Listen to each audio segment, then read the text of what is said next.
Halo Pak, salam sejahtera buat kita semua. Baik, di video kali ini saya akan menjelaskan saya akan mempresentasikan mind mapping kami yang berjudul dengan Legal, Privacy, and Ethical Issue in Computer Security. Dari judul besar ini saya membagi ada empat bab dan ada beberapa subbab dari 4 bab tersebut, yang dimana yaitu yang pertama adalah hak kekayaan intelektual atau haki, yang dimana di sini saya akan menjelaskan apa itu haki, kemudian apa itu paten, apa itu hak cipta, apa itu merek dagang, dan apa itu rahasia dagang. Kemudian daripada itu ada cybercrime atau kejahatan cyber, yang dimana sini saya akan menjelaskan apa itu cybercrime, jenis-jenis cybercrime, tipe penyerangan atau types of attackers, dan malware. Yang ketiga itu adalah isu privasi dan etika, yang dimana sini saya akan menjelaskan apa itu privacy, apa itu etika, apa itu kode etik profesional atau professional code of ethics. Dan yang terakhir sini saya akan membuat tanggung jawab dan kesimpulan, yang dimana tanggung jawab kesimpulan itu saya buat berisi tanggung jawab pengembangan software dan kesimpulan dari conclusion dari materi yang saya jelaskan tersebut. Di sini yang pertama saya akan menjelaskan apa itu haki atau hak intelektual. Haki atau Intellectual Property Rights atau IPR yang berfungsi untuk melindungi software dan data. Haki dalam konteks ini dibagi menjadi 4 jenis, yaitu perlindungan utama, yaitu ada hak cipta atau copyright. Hak cipta adalah perlindungan yang paling umum digunakan untuk perangkat lunak. Apa sih yang dilindungi dari hak cipta itu? Hak cipta dirancang untuk melindungi ekspresi ide, bukan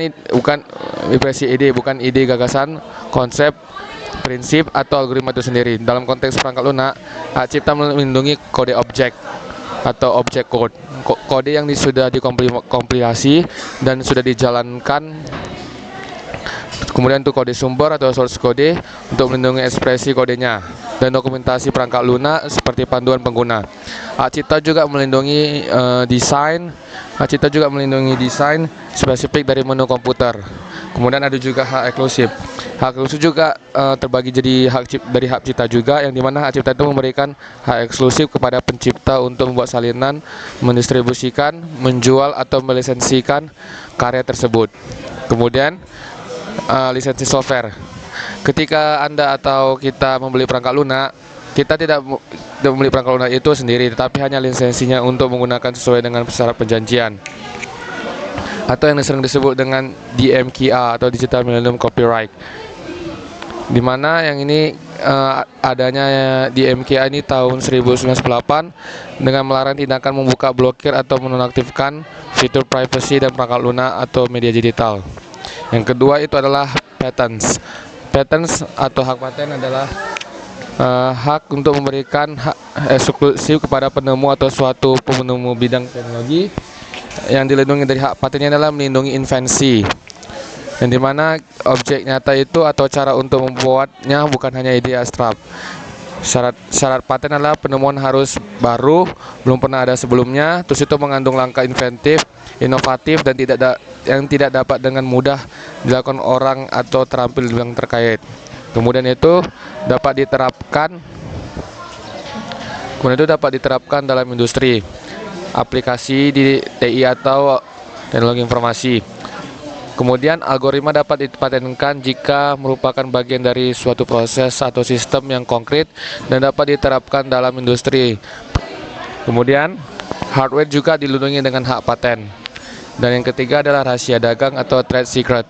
Rahasia dagang adalah perlindungan untuk informasi yang memberikan suatu perusahaan keunggulan kompetitif. Yang dilindungi dari rahasia dagang adalah formula rahasia, teknik produksi, data pelanggan, atau informasi bisnis lainnya. Kemudian aplikasi di software. Banyak perusahaan memilih melindungi kode sumber atau source code mereka sebagai rahasia dagang dengan cara merahasiakannya. Mekanisme perlindungan Tidak memerlukan pendataan resmi, tetapi bergantung pada upaya perusahaan untuk menjaga kerahasiaan. Upaya ini meliputi menandatangani perjanjian kerahasiaan atau NDA, menggunakan kontrol akses ketat, terus untuk menerapkan keamanan digital seperti enkripsi dan firewall. Kemudian keempat adalah merek dagang atau kita yang sering atau disebut dengan trademark. Yang dimana merek dagang ini adalah bentuk haki yang melindungi identitas produk atau layanan. Apa yang dilindungi? Kata, frasa, simbol, desain, atau kombinasi yang mengidentifikasi dan membedakan produk atau jasa dari sumber tertentu. Tujuannya adalah untuk membantu konsumen mengenali dan memilih produk serta melindungi reputasi merek. Contohnya seperti logo, nama, merek. Yang seperti contohnya itu saya beri contoh di Coca-Cola, kemudian slogan perusahaan atau yang sering kita sebut dengan Just Do It, kemudian warna khas atau bahkan suara yang dikaitkan dengan merek. Dan yang kedua adalah cybercrime. Di sini saya akan menjelaskan apa sih itu cybercrime. Cybercrime adalah tindakan kriminal yang dilakukan dengan memanfaatkan teknologi komputer, internet, atau sistem jaringan digital. Tujuannya bisa beragam, mulai dari mendapatkan keuntungan finansial, mencuri informasi, hingga merusak sistem atau reputasi orang lain. Cybercrime termasuk kejahatan modern karena memanfaatkan dunia digital dan seringkali sulit dilacak secara langsung. Dan yang kedua adalah saya akan menjelaskan jenis-jenis cybercrime. Cybercrime terbagi dari beberapa jenis. Yang jenis pertama adalah hacking, yang dimana hacking ini adalah tindakan untuk memasuki sistem komputer atau jaringan tanpa izin untuk mencuri data dan mengubah data atau merusak sistem. Contohnya dengan membobol akun email, server perusahaan atau website. Dan yang kedua adalah phishing. Phishing ini adalah penipuan melalui email, pesan, atau situs palsu untuk mendapatkan informasi pribadi seperti username, password, atau data kartu kredit. Dengan contohnya, email palsu yang mengaku dari bank meminta konfirmasi data rekening, atau yang sering disebut dengan pencurian identitas atau identity theft. Dengan mencuri identitas orang lain untuk melakukan tindakan kriminal atau penipuan. Contohnya, menggunakan data seorang untuk membuat akun baru minjam atau transaksi online. Seperti contohnya ada seorang penipu yang dengan menggunakan identitas keluarga kita atau rekan atau kerabat dengan cara menipu atau membuat informasi palsu yang membuat si korban ini percaya akan informasi si pelaku. Yang kedua adalah cyber stalking dan online harassment. Yang dimana di sini adalah tindakan mengganggu atau mengidentifikasi atau mengancam seorang melalui internet.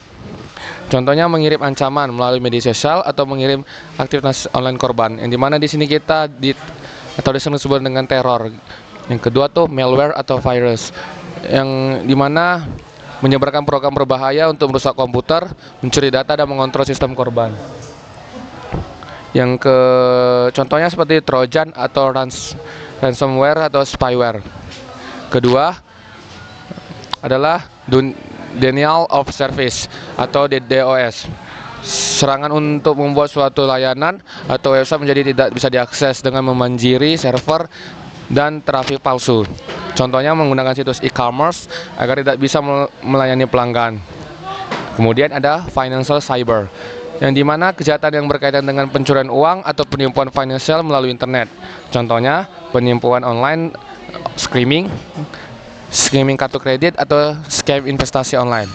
Kemudian daripada itu ada juga cyber terrorism, yang dimana tindakan kriminal yang bertujuan untuk menimbulkan teror atau kerusakan besar melalui serangan digital.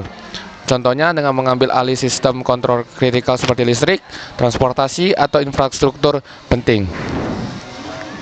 Kemudian, selain jenis-jenis crime, penting juga kita mengetahui tipe-tipe penyerang cyber atau cyber attacker, karena motif atau kemampuan dan cara mereka berbeda-beda. Berikut penjelasannya. Tipe-tipe penyerang atau tipe-tipe penyerang cybercrime. Buat black hat hacker yang berminat jahat dan melanggar hukum. Tujuannya mencuri data, merusak sistem, atau mendapatkan keuntungan finansial. Contohnya dengan membobol akun bank online untuk mencuri uang. White hat hacker, yang dimana hacker baik yang bekerja sama untuk memperbaiki keamanan sistem. Tujuan untuk menemukan celah keamanan sebelum dimanfaatkan pihak jahat. Contohnya security researcher yang menemukan bug di website perusahaan. Kemudian ada grey hat hacker. Grey hat hacker ini berada di antara black hat dan white hat, yang dimana bisa melanggar hukum tetapi bisa tanpa niat jahat langsung, misalnya memberi tahu perusahaan setelah menyerang sistem mereka. Contohnya menemukan kelemahan sistem tanpa izin tapi kemudian memberi peringatan. Yang selanjutnya adalah script kiddie, yang dimana pemula yang menggunakan tool atau script yang sudah dibuat orang lain untuk menyerang sistem, biasanya kurang berpengalaman, motifnya untuk pamer atau iseng. Contohnya menggunakan software DOS siap pakai untuk menjatuhkan website. Kemudian itu ada aktivis, di mana hacker yang menyerang sistem untuk tujuan politik, sosial, atau ideologi. Contohnya membobol website pemerintah atau perusahaan untuk memprotes kebijakan tertentu. Yang selanjutnya juga ada insider threat atau ancaman dari dalam. Orang dari dalam organisasi yang menyalahgunakan aksesnya untuk keuntungan pribadi atau merugikan organisasi. Contohnya pegawai yang mencuri data pelanggan untuk dijual. Kemudian ada cyber criminal, yang dimana kelompok kriminal profesional yang menjalankan cybercrime sebagai bisnis. Contohnya grup ransomware yang menyerang perusahaan untuk meminta tebusan.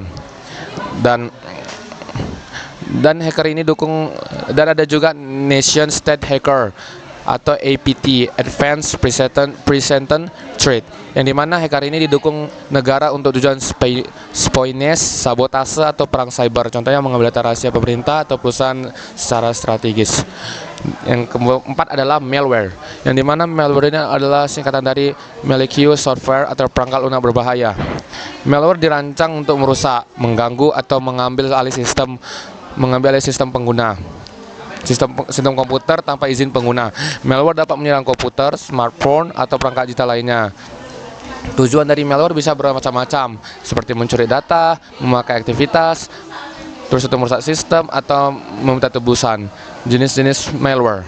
Jenis-jenis malware itu ada terbagi menjadi virus, worm, kemudian ada Trojan horse, ransomware, spyware, adware, rocket. Dan itulah contoh-contoh dari malware.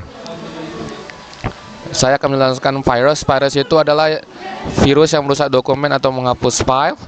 Terus ROM itu ada juga yang ini dia melewat jaringan. Dia akan menyebar melalui jaringan dan email.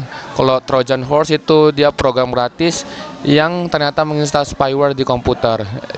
Ini adalah program untuk memata-matai si pengguna. Kemudian si ransomware, yang dimana serangan ransomware ini pada rumah sakit atau perusahaan. Dia malware ini mengunci data atau sistem komputer dan meminta tebusan untuk membuka kembali. Kemudian ada spyware dengan memata-matai pengguna dengan mencatat password, aktivitas browsing, atau informasi kredit. Ada adware, yang dimana ini iklan atau pop-up muncul terus-menerus saat browsing. Terus itu ada rocket, yang dimana ini malware menyembunyikan keberadaan dan memberi akses penuh penyerang. Dan saya akan masuk ke poin selanjutnya, yaitu isu privasi dan etika. Yang dimana isu privasi etika ini menjadi sangat krusial di era digital ini, karena banyak data pribadi yang dikumpulkan, disimpan, dan diproses dan disebarkan oleh organisasi maupun individu. Dalam konteks informasi, data pribadi dikenal sebagai PII atau Personal Identifiable Information, yang dimana pengumpulan PII dibagi beberapa jenis, yaitu pengumpulan PII. Yang dimana organisasi seperti aplikasi, website, institut, pemerintah maupun perusahaan sering mengumpulkan data seperti nama lengkap, nomor telepon, kemudian email, alamat rumah, NIK, data biometrik seperti sidik jari, wajah, atau lokasi GPS. Pengumpulan ini seharusnya hanya dilakukan secara transparan dan hanya sesuai dengan tujuan. Kemudian ada penyimpanan PII. Data pribadi harus disimpan secara aman untuk untuk mencegah kebocoran data atau data breach, peretasan, atau penyalahgunaan oleh pihak tidak bertanggung jawab. Organisasi juga harus wajib menggunakan teknik keamanan seperti enkripsi, kontrol akses, dan audit berkala. Dan yang ketiga adalah penggunaan PII, yang dimana PII harus digunakan hanya sesuai tujuan yang disampaikan kepada pemilik data. Contoh pelanggaran yang sering dilakukan adalah menjual data pengguna kepada pihak ketiga tanpa izin, kemudian menggunakan data untuk iklan tanpa persetujuan, kemudian ada menganalisis data sensitif untuk memanipulasi opini. Dan yang poin keempat adalah penyebaran PII atau yang kita juga sebut sharing PII. Sharing PII ini harus mendapatkan persetujuan dari eksplisit atau dari pemilik data. Penyebaran tanpa izin dapat memicu penipuan, pencurian identitas, atau peretasan akun pribadi. Kemudian sini saya akan membandingkan PII dengan non PII. Data secara langsung atau tidak langsung dapat mengidentifikasi seseorang, contohnya dengan identitas pribadi mereka. Kemudian kalau non PII ini tidak dapat mengidentifikasi seorang secara individual. Dia hanya menjelaskan seperti umur, jenis kelamin, hobi umur, dan kota domisili. Namun non PII ini bisa berubah menjadi PII jika digabung dengan data lain. Jadi ketika kita menggabungkan data PII dengan non PII, dia akan menjadi sebuah PII yang dimana adanya proses reidentifikasi. Jadi kita menggabungkan data berbeda satu orang dengan satu orang lainnya. Kemudian itu ada kebijakan privasi. Kebijakan privasi itu adalah dokumen yang resmi menjelaskan data apa yang dikumpulkan, bagaimana data digunakan, siapa yang mendapatkan akses, bagaimana data yang dilindungi, hak pengguna terhadap datanya. Pentingnya kebijakan privasi yaitu transparansi, kepercayaan atau kepatuhan hukum. Kemudian ada etika, di mana etika ini terbagi menjadi beberapa definisi. Yang pertama adalah definisi etika. Etika adalah prinsip moral yang mengatur bagaimana seorang bertindak, terutama terhadap keputusan yang berdampak pada orang lain. Dalam dunia digital, etika membantu menentukan apa yang boleh dilakukan dengan data dan apa yang tidak boleh dilakukan meski secara teknis memungkinkan. Kemudian kita akan menentukan keputusan etis, yang dimana keputusan etis ini sering muncul. Contohnya, apakah boleh menganalisis data kesehatan untuk iklan, apakah boleh mengakses data pengguna untuk mempercepat investigasi internal. Keputusan etis ini memerlukan pertimbangan dampak pada guna, hak privasi, keamanan, tujuan organisasi. Dan yang terakhir adalah kode etik, yang dimana kode etik profesional ini adalah standar perilaku profesional dalam dunia teknologi dan keamanan informasi. Tujuannya untuk menetapkan standar moral dan profesional, mengarahkan perilaku dan bertanggung jawab, mencegah penyalahgunaan teknologi, melindungi masyarakat dan pengguna. Contohnya adalah ACM atau Association for Computing Machinery. Kemudian ada IEEGS, yang dimana Institute of Electrical and Electronic Engineers Computer Society. Kemudian ada Science Institute. Dan nomor di poin ke-6 adalah prinsip dasar etika keamanan komputer, ini mana yang adalah respect for autonomy, yang kedua adalah benevolence, dan yang ketiga adalah non-malevolence, dan keempat adalah justice. Jadi saya dapat menyimpulkan dari materi subprivasi etika ini adalah PII adalah data yang dapat mengidentifikasi orang, harus dikelola dengan aman dan etis. Kemudian kebijakan privasi penting untuk transparansi dan kepercayaan. Kemudian etika dapat membantu menentukan keputusan moral dalam teknologi, dan kode etik itu adalah memberikan standar perilaku bagi praktis IT. Kemudian adalah prinsip etika yang dimana terbagi jadi autonomy, benevolence, non-malevolence, justice. Ini mana sini membimbing pengguna teknologi agar tidak merugikan masyarakat.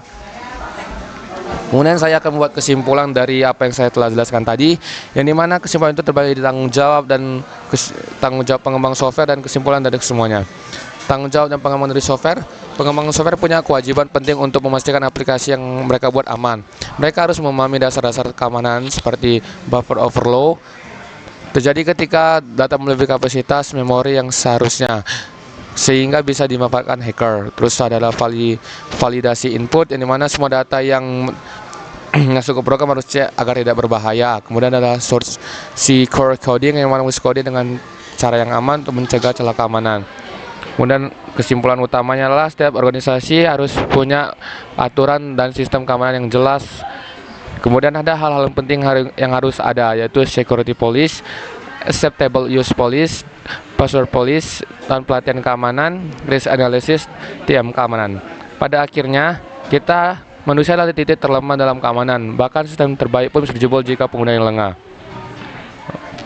Baik, sekian dari penjelasan saya. Terima kasih.